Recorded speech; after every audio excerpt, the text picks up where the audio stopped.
Hi, this is the second part of the issue of shares video series. So in this video, we are going to discuss about different terms of issuing shares. So when it comes to a share, we have two values which we called as the nominal value and as the market value of a share. So nominal value means the value of the share that a company would get upon the registration and issuing of the shares. And if according to the demand which is existing for that particular company and for that particular public limited company, the market price of the share would be decided. So if the investors are willing to buy that product, if the investors are willing to purchase that share a lot, in that case the company would able to increase the market price of the share. And if the investors are not interested in that company, usually the market price would be low. So if your nominal value of the share is equal to the market price of the share, in that case we call it as you are issuing shares at a par. So as an example, if the nominal price of the share is 10 pounds, right, and the market price of the share also 10 pounds, in that case we call it as the shares would be issued at a par. On the other scenario, right, the nominal value would be higher while the market value would be lower. So in this case the market price is 8 while the nominal price is 10. Now usually this would happen when there is a lower demand for the shares of that particular company. So in that case we call it as issuing at a discount. And finally, if your nominal price is lower and the share price, the market price is higher, we call it as issuing at a premium. So first of all, we are going to discuss in detail about issuing shares at a premium. So let's try to identify what a premium really means. And as I explained earlier, when the nominal value of the share is lower than the market value of the share, in that case, we call it as a premium issuing of shares. And the premium value is exactly equal to the difference between the market value and the nominal value. So from the market price, when you deduct the nominal price, right, that would be the premium of that particular share issue. All right, so let's discuss the double entry in relation to the premium entries or premium issue of shares. Now all the journal entries that we have discussed in the previous example, when you're issuing shares at a par, would be applied to this case except for one single entry. Now when you discuss about issuing shares at a premium, usually the premium money would be collected at the allotment, right? So when you transfer the allotment money into the share capital account, right, we can only enter the nominal value to the stated capital or share capital account, right? So whatever the extra amount that we are collected from the allotment should be sent to a specific account which we called as share premium account. So in the previous example, the let's assume that you're getting 12 pounds as the allotment money, and then out of that, right, so 10 we need to supply to the stated capital account, and rest of the 2 we need to send it to the share premium account. So this is the only double entry which have a difference in relation to the previous model entries that we discussed. All right, so let's start with this example. Company ABC issues 50,000 shares at 10 pounds, each at 15, and money is payables as follows: on application for an allotment 8 including the premium, and on first and final call 3. So if you take the nominal value 10, right, and if you take the market value as 15, so this is how the application, allotment, and first and final quote would have been made out of. This is for nominal price and this is for the market price. So application money would be same, call money would be same, but they say that the inside the allotment the premium has been included. So the nominal price should be 10 rupees while the market price should be 15. So from 10 rupees, when you deduct 4 and 3, right, which is 7 minus 10 minus 7 is 3 rupees. So the nominal value for the allotment should be 3 rupees, while the market price for the allotment should be 15 minus 7, that would be 8. So in between these two values we can see a premium of 5 rupees. So this is how the value have been distributed among the nominal price and the market price. So by using these details, let's enter the values into the model entries. So the first entry is relation to receipt of the application money. So when you are receiving money, your bank account get debited, right, and you have to send that amount to the application account. So you are receiving 4 rupees into 50,000 shares. So 200,000 would be debited to the bank account and 200,000 would be credited to the share application account. And after the receipt of the application, as the second entry, you need to transfer those application money, right, to the stated capital account. So we are taking out from the share capital account. So from the share application account. So what we put here, we are taking out 200,000 and I'm going to transfer that into the stated capital account, right. So then the third entry is for the allotment money due, right. So we need to transfer the amounts from the allotment account to the stated capital account. But here, since they're a premium, right, we need to transfer the nominal value into the stated capital account and rest of the premium amount we need to transfer into the share premium account. So stated capital amount is only 3 rupees. So 3 into 50,000 would be sent it to the stated capital account, and rest of the premium account 5 into 50,000 would be sent it to the share premium account. So altogether 3 plus 5 is 8.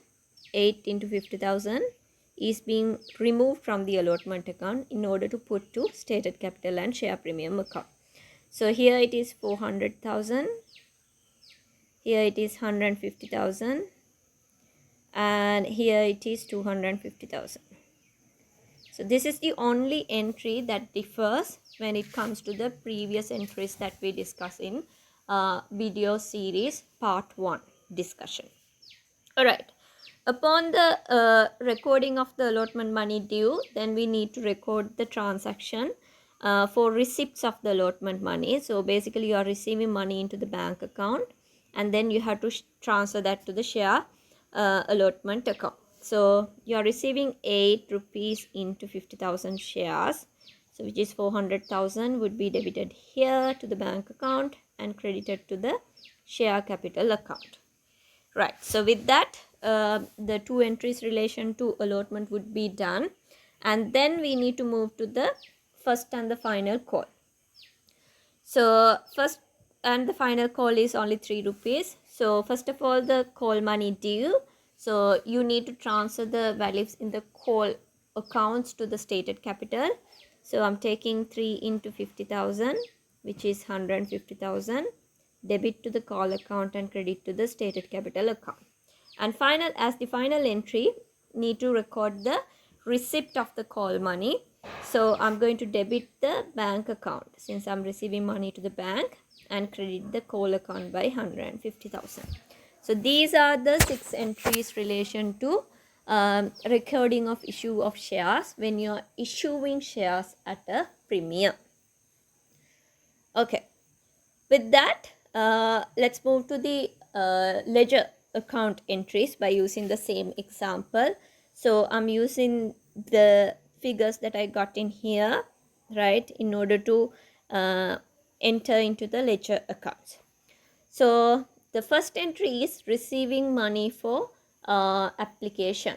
So in that case, your cash book would be debited, right, and you are debiting that by 4 into 50,000, which is 200,000. So I'm going to debit my cash account by 200,000 and then credit my application and allotment account by 200,000.